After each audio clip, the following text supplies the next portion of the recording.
നട്ടപ്പതിരയ്ക്ക് മന്തി കഴിക്കാൻ തോന്നിയാൽ എന്ത് ചെയ്യും? അതും നമ്മുടെ തൊട്ടടുത്ത് തന്നെ ഒരു അടിപൊളി മന്തി ഷോപ്പും കൂടെ ഉണ്ടെങ്കിൽ പിന്നെ പറയും വേണ്ട അല്ലേ.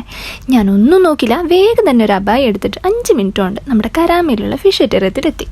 സമയം ഒരു 12:30 ഒക്കെ ആയിട്ടുണ്ട് കേട്ടോ. എന്നാലും ഇത് സ്കൂൾ ഓപ്പണിംഗ് ടൈമൊക്കെ ആയതുകൊണ്ട് അധികം തിരക്കും ഉണ്ടായിരുന്നില്ല. എനിവേസ് ഞാൻ ഇവിടുന്ന് ഇടയ്ക്കിടയ്ക്ക് ഹണി മന്തി ഓർഡർ ചെയ്യാറുണ്ട്, അത് അടിപൊളിയാണ്. അതുകൊണ്ട് തന്നെ ഞാനിപ്പോൾ പെപ്പർ മന്തിയാണ് ടേസ്റ്റ് ചെയ്തത്, പെപ്പർ ചിക്കൻ മന്തി. അതും കുഴപ്പമുണ്ടായിരുന്നില്ല. പിന്നെ ഞാൻ ആദ്യം കഴിച്ചത് ചിക്കൻ സൂപ്പാണെന്നാണ് എനിക്ക് തോന്നുന്നത്. ഇവിടെ എപ്പോഴും നമുക്ക് കോംപ്ലിമെൻ്റ് ആയിട്ട് ചിക്കൻ സൂപ്പ് അല്ലെങ്കിൽ എന്തെങ്കിലും ഒരു സൂപ്പ് നമുക്ക് കിട്ടാറുണ്ട്. എനിവേയ്സ് ഞാൻ അങ്ങനെ ഫുഡൊക്കെ കഴിച്ചു, ഹാപ്പിയായി. ഞാനിപ്പോൾ തിരിച്ച് റൂമിലേക്ക് പോവാണ്. അടുത്ത് തന്നെയാണ്, നമ്മുടെ ബിൽഡിങ്ങിൻ്റെ തൊട്ടടുത്ത് തന്നെയാണ്, ഒരു 5 മിനിറ്റ്സ് പോക്ക് മാത്രമേ ഉള്ളൂ.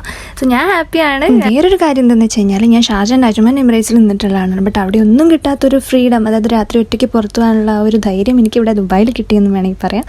അപ്പോൾ അത്രയേ ഉള്ളൂ ഇന്നത്തെ വീഡിയോ. സോ നെക്സ്റ്റ് വീഡിയോയിൽ കാണാം. അതുവരെയ്ക്കും tata, bye bye, have a good day.